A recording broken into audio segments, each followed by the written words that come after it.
When an animal loves us, its affection is pure, steadfast, and eternal. But what happens after death? Is it truly the end, or is something far greater awaiting us? You see, the Bible has something to say about this, and what you're about to hear might forever change the way you see life, death, and the silent creatures who walk this earth beside us. Before we dive in, take a moment. Write in the comments where you're watching from. Hit subscribe, leave a like, because this message isn't just another story. It's the doorway to a truth that may forever shift the way you see the bond with every animal you've ever loved. My name is Louise. I'm 55 years old, living in the quiet town of Holland, Michigan. My life. It wasn't supposed to turn into this endless grey void. 2 years ago, my entire world shattered. Aurora, my wife, my light, my reason, was stolen from me.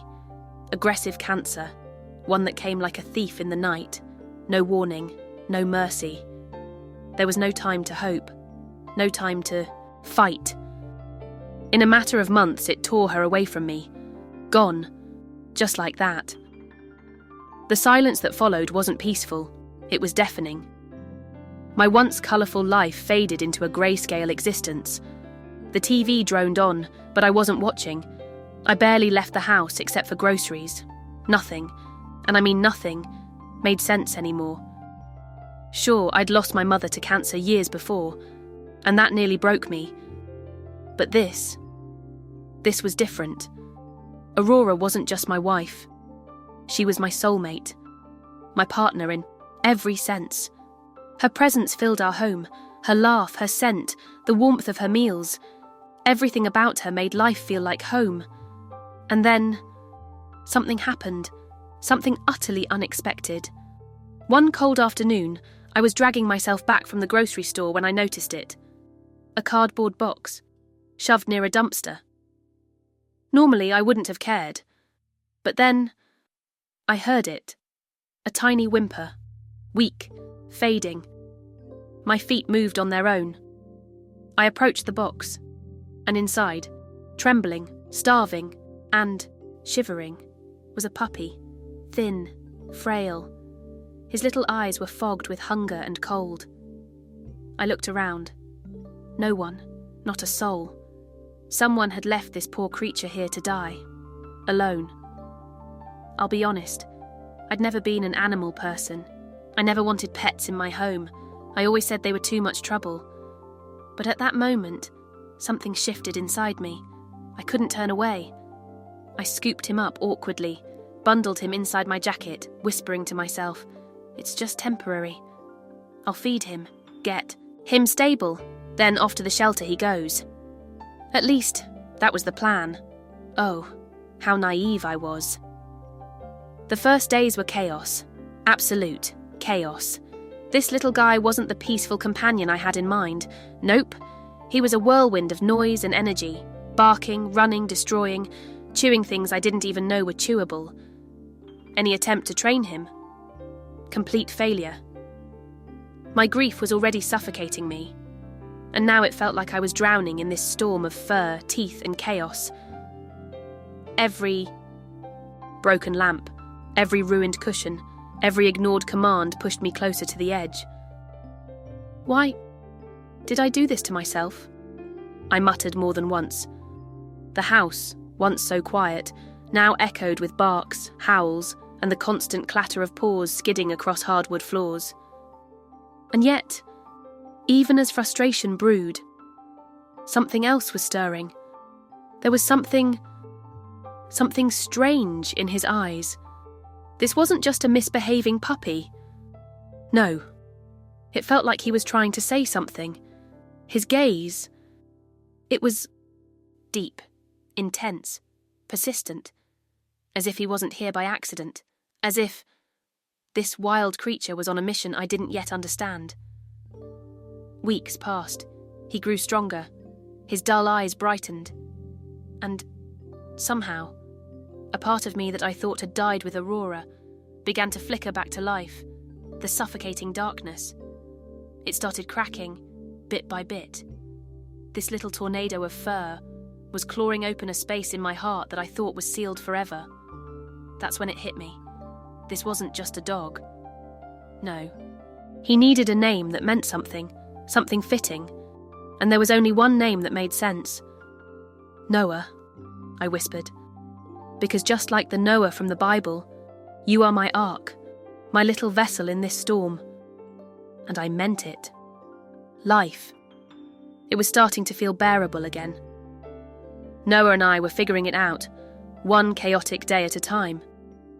Slowly, I found myself smiling at his silliness, laughing at his little disasters, and treasuring the way he'd curl up next to me at night, as if he knew exactly how broken I was.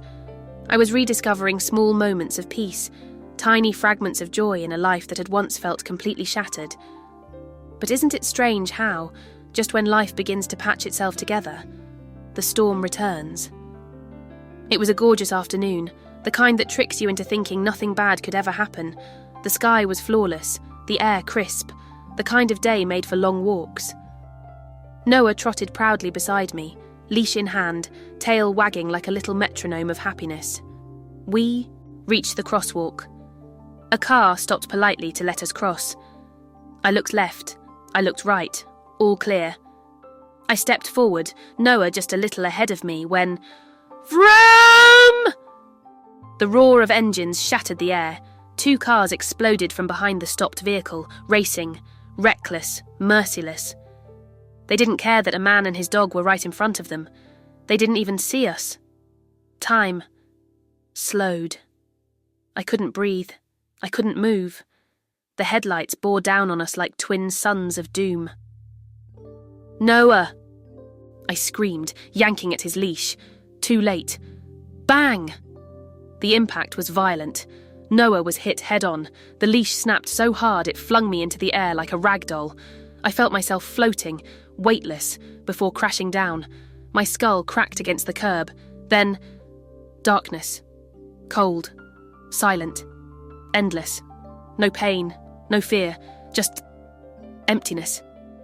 As if time itself had paused, leaving me suspended between worlds. And then, a light. Soft at first. Not coming from around me, but from inside me. A warm, radiant glow. Like a fire that doesn't burn but heals. It pushed back the darkness, and in that light, a figure, a majestic figure, radiant, powerful, wrapped in an aura of peace so profound it made every worry dissolve. And in an instant, I knew who it was. Jesus. His eyes were oceans of compassion, his smile, pure, boundless love. He stepped closer, his voice gentle, wrapping around me like the softest embrace. Louis, do not fear, he said. You are here for a reason greater than you can. Imagine! My knees buckled. The fear, gone. My pain, gone. It was as if every burden, every grief, every ounce of loneliness I had carried had melted away in his presence. I stood there, weightless, yet more alive than I had ever felt. Jesus gazed at me with an understanding deeper than anything I'd ever known. Then he spoke the words that pierced straight into my soul.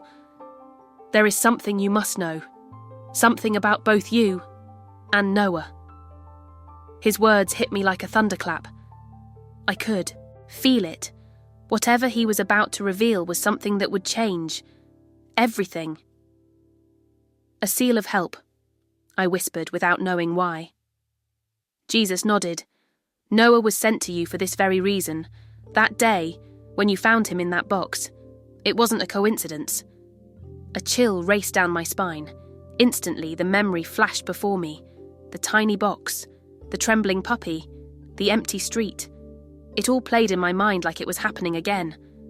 Jesus continued.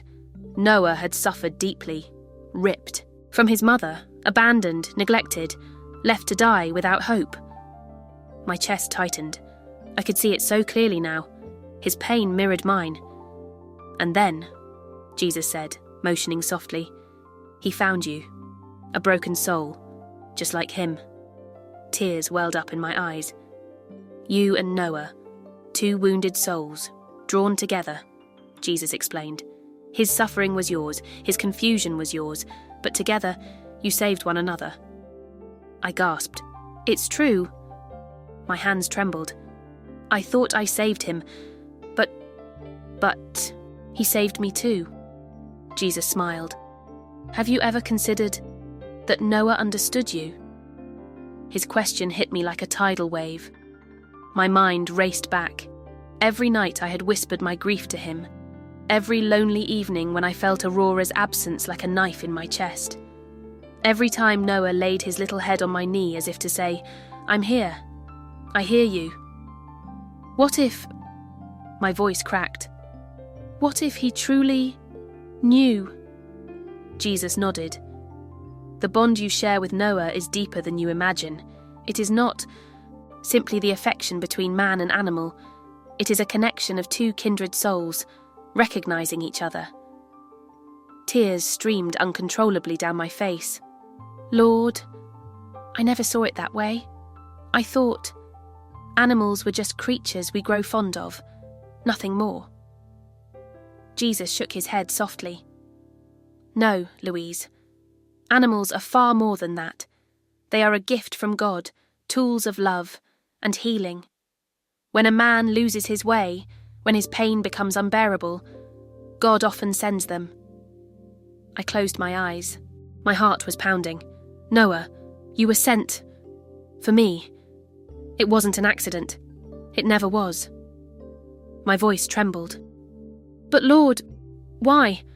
Why do animals seem to understand our suffering better than even people?" Jesus' gaze deepened, filled with wisdom and sorrow. "Louis, listen closely. Animals do not have a soul like humans. They are not judged as humans are, for they do not sin. They do not choose between good and evil.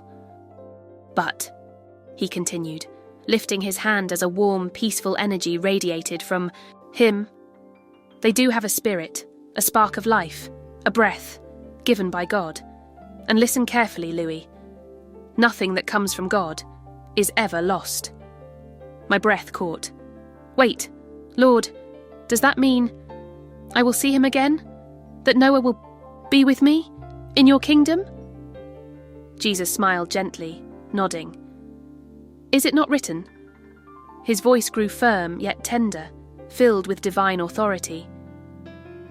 "For the creation itself eagerly awaits the revealing of the children of God. For the creation was subjected to futility, not by its own choice, but by the will of the one who subjected it, in the hope that the creation itself will be set free from its bondage to decay and brought into the glorious freedom of the children of God." Romans 8:19-21. I stood frozen, trying to process his words. My mind spun. Does this mean that animals, too, will be redeemed? Jesus stepped closer, his presence overwhelming yet gentle. When everything is fulfilled, when sin is destroyed, creation will be restored. Nothing created with love will be lost. Tears streamed down my face. He wasn't just speaking about a cosmic restoration. He was speaking to me, about Noah, about us. "In my kingdom," Jesus continued, "every living being will find its place, and animals that will no longer suffer." Then, with a wave of his hand, my surroundings transformed. I stood in a landscape so beautiful, so pure, that no words could ever capture it. The sky was crystal clear. Rivers shimmered like liquid glass. Meadows stretched endlessly, greener than anything I'd ever seen. And there, among fields of gold, animals everywhere. Wolves and lambs rested side by side. Lions lounged peacefully beside laughing children. Horses galloped through the open plains, free and wild. And then, my breath caught in my chest. I saw him. Noah. There he was, strong, whole. His body radiated health and joy. His eyes, those same eyes, sparkled with a happiness I had never seen before. He wasn't weighed, down by pain or fear. He was free, completely free, and he was looking for me, waiting. My knees buckled as my heart shattered into 1,000 pieces of relief, joy, and overwhelming love. Jesus turned to me, placing a hand on my shoulder. Noah will be there, Lewis, just like all those who have loved and served with a pure heart. I could barely speak. Lord, does this mean that every animal, every creature we've ever loved, will return to us? Jesus' eyes softened. Not all. Animals form a deep bond with humans. Some are simply creatures of the earth. But those who have shared your journey, those whose hearts have intertwined with yours, those who have loved you, and whom you have loved. He paused, smiling with infinite kindness. They will have a place by your side, for love is never wasted. The words hit me like a tidal wave. I fell to my knees, overwhelmed. Our bond will never be broken. Never. Jesus knelt beside me, lifting my chin. Never, he whispered. The love that comes from God is eternal. But as those words echoed in my soul, I felt the light around me begin to fade, a gentle pull, drawing me back to my body, back to the world. Before the vision slipped away completely, Jesus spoke one final time. His voice was a command and a plea. When you return, tell others what you have seen. The world has forgotten the value of God's creatures. Remind mankind that every life is precious, that every bond of love is a sacred gift. And with those words, the light vanished. The next thing I saw was agony. The world came rushing back, but it wasn't the world I had left. It was pain, raw, brutal, unforgiving. My vision blurred as I blinked against the harsh daylight. My ears rang, and there, on the asphalt, I saw him. Noah. His tiny body was broken, motionless, his breath shallow, ragged, blood stained his fur. But his eyes. Oh God. His eyes still held something. A spark, a flicker, a whisper of resistance, of life. My heart shattered into pieces. Lord, why? My voice trembled, cracking under the weight of grief. Why does he have to suffer like this? After everything, why more pain? And then, as if the air itself answered, Jesus' presence lingered. His voice, still echoing within me, spoke gently. Louis, the suffering of animals reflects the suffering of a fallen world. When sin entered the world, creation itself became tainted. The pain, the cruelty, the death, none of this was ever my Father's original plan. Suddenly, like watching a veil pull back, a vision formed. Eden, pure, unstained, a paradise untouched by pain. Animals live together in harmony, no fear, no hunger, no death, just perfect peace. Jesus' voice filled the scene. It was like this in the beginning, Louis. Animals were not created to suffer, nor to be mistreated. They were part of God's perfect design, and in his kingdom, they will once again reflect that perfection. Tears streamed down my face. My gaze dropped to Noah. His little chest still rose and fell, barely. His body trembled, fighting a battle most wouldn't survive. Will he recover? I whispered. Jesus placed his hand on my shoulder. His touch was steady, solid, comforting. He suffered a devastating blow, but his time is not over yet. It will take months, care, patience. But Noah will rise again, and your bond will be stronger than ever. A lump formed in my throat. I bit my lip, fighting the wave of emotions. And when his time does come, when he dies, will I see him again? My voice cracked. Do animals, truly, have a soul? Jesus' eyes locked onto mine, deep, unwavering. Louis, listen carefully. Animals do not have a soul in the same way that humans do. They are not called to answer for their deeds, for they do not sin. They do not choose between good and evil. But he lifted his hand, pressing it gently against my chest. They do have a spirit, a spark of life, given by God. And hear me well, nothing, that comes from God is ever lost. The air thickened, my breath hitched. So, you mean I will see him again? I asked, desperate for confirmation. That Noah will have a place in your kingdom? Jesus nodded, smiling with a knowing peace. His words came like thunder wrapped in silk. Is it not written? For the creation itself waits in eager expectation for the children of God to be revealed.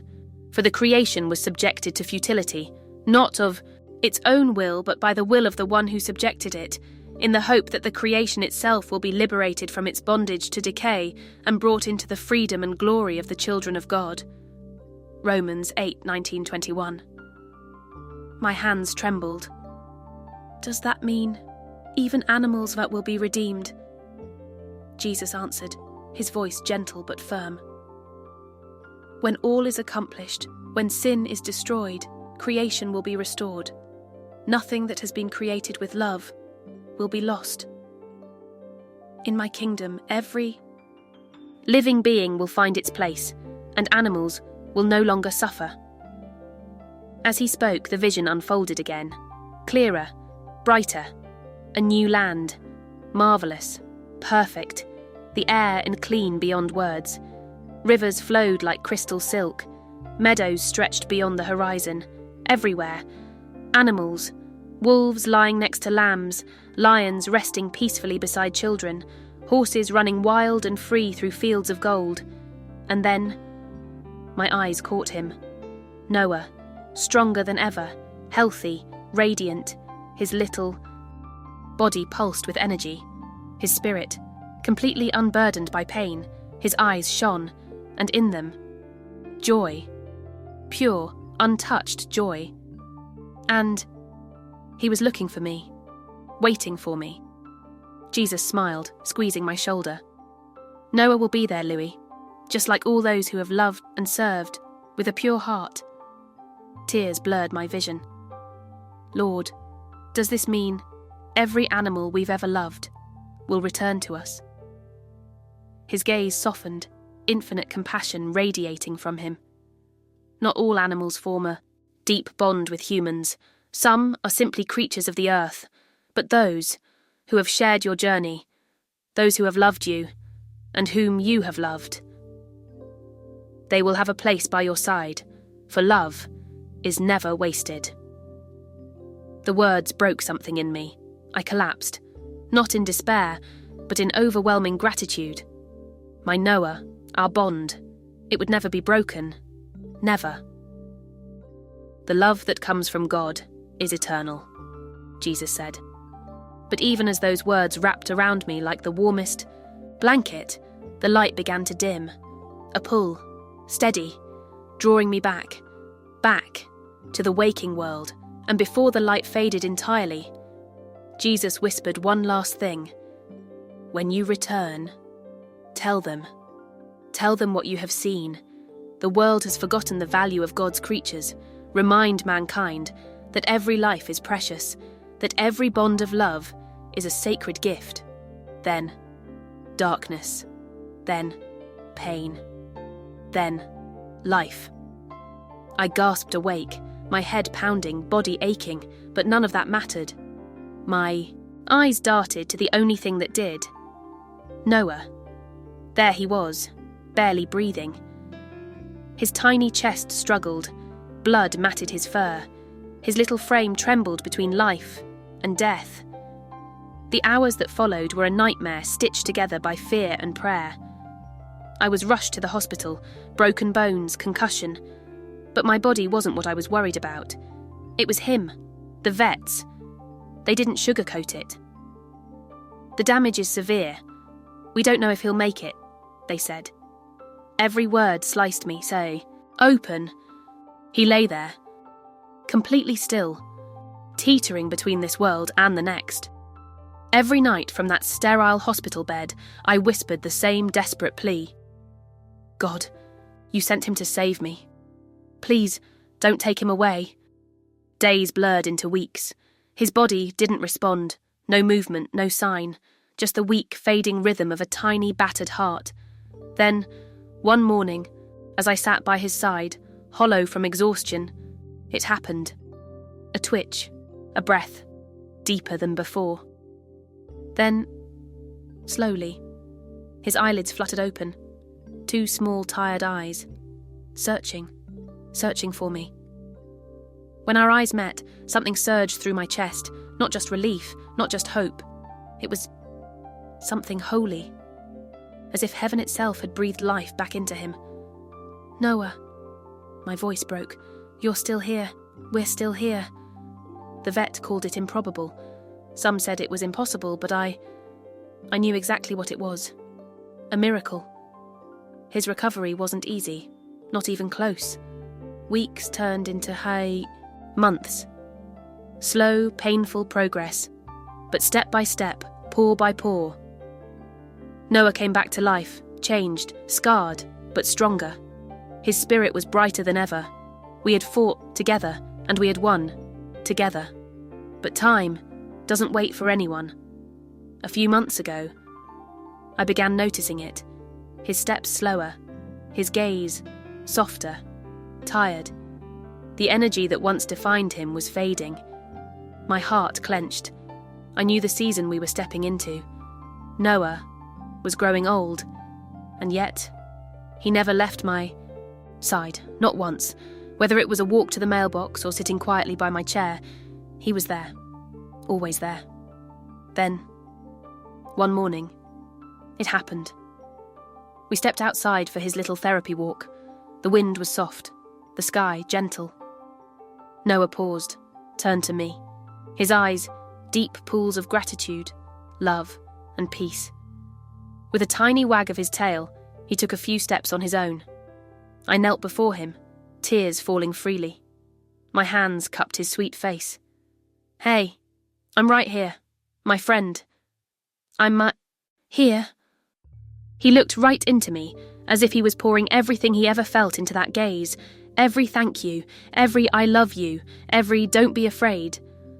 "I love you, Noah. Thank you for everything."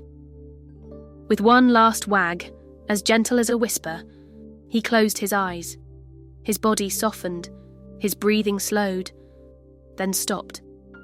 And just like that, he was gone. I don't know how long I sat there, kneeling, holding him, rocking him, my face buried in his fur, soaking it with tears. Was this really goodbye? The grief hit harder than I ever thought possible. A wave so heavy it crushed the breath from my lungs.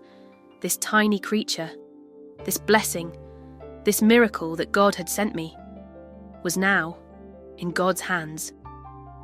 But then, amidst the suffocating pain, a whisper stirred deep in my heart. "In my kingdom, nothing that you have loved will be lost." I clung to it, because I knew he wasn't truly gone, not forever. Today, his spot beside my bed is empty, but the truth is, he's everywhere, in every memory, in every corner of my heart, in every quiet moment when I still feel his presence brush against my spirit. And deep down, I know, when God calls me home, he'll be there, tail wagging, eyes bright, waiting. We'll run. Together. No pain, no fear, no time. Forever. After everything. After seeing what I've seen. After feeling what I've felt. I know this message was never just for me. It's for anyone who's ever loved. And lost. Anyone who's ever locked eyes with a creature and felt a love so pure, so healing, so divine. Animals are not just pets, not just companions, not accidents. They are a sacred gift, sent straight from heaven. They are instruments of God's love, of his comfort, of his hope. Noah wasn't just a dog. He was a sign, a seal of help, a miracle, wrapped in fur. But how many of us truly recognize the signs? How many understand that those silent, faithful eyes, those tiny paws that follow us from room to room, aren't just pets, but living, breathing testimonies of God's love? When I found Noah, I thought I was saving him. In truth, he saved me.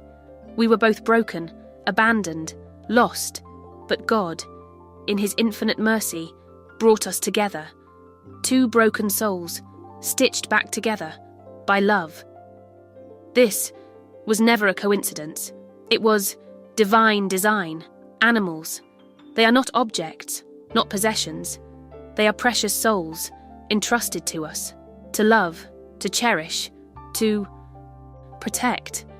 The Bible makes it clear God himself cares for them, watches over them, counts them worthy. If the creator of the universe treasures them, how can we not? Every act of cruelty against them desecrates creation itself. But every act of kindness, every meal, every gentle word, every warm bed is an act of sacred worship, a reflection of God's heart. So if there's an animal in your life, one that waits for you, one that follows you everywhere, never forget. That's not just a pet. It's a sign, a message from heaven. You are not alone. And if you don't have one, if your heart feels empty, don't despair. Maybe your sign hasn't arrived yet. Or maybe, somewhere out there, a creature is waiting, needing you just as much as you need them. I didn't know Noah was my miracle until I looked back, until I saw how perfectly God had written our story. Maybe there's been a Noah in your life too, or maybe one is yet to come.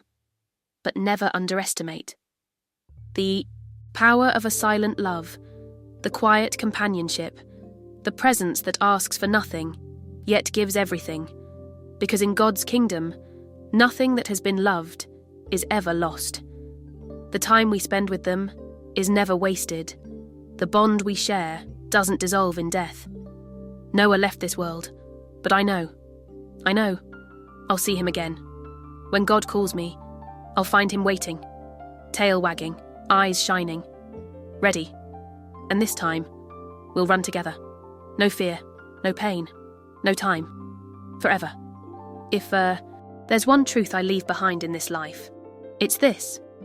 Animals are a gift from God, given to us, to heal us, to teach us, to show us the purest form of loyalty and love. Let's never ignore this gift. If you've made it this far, it means your heart is enormous. Let me know in the comments by writing Amen or sharing where you're watching from. If you believe in the Lord's love and you love animals, share this message with your friends, your family, your community. The world needs to know why animals are truly among us. If you haven't yet, hit subscribe, leave a like. Thank you. From the bottom of my heart, may God bless you. And I hope to see you again, right here, on Miracle Now.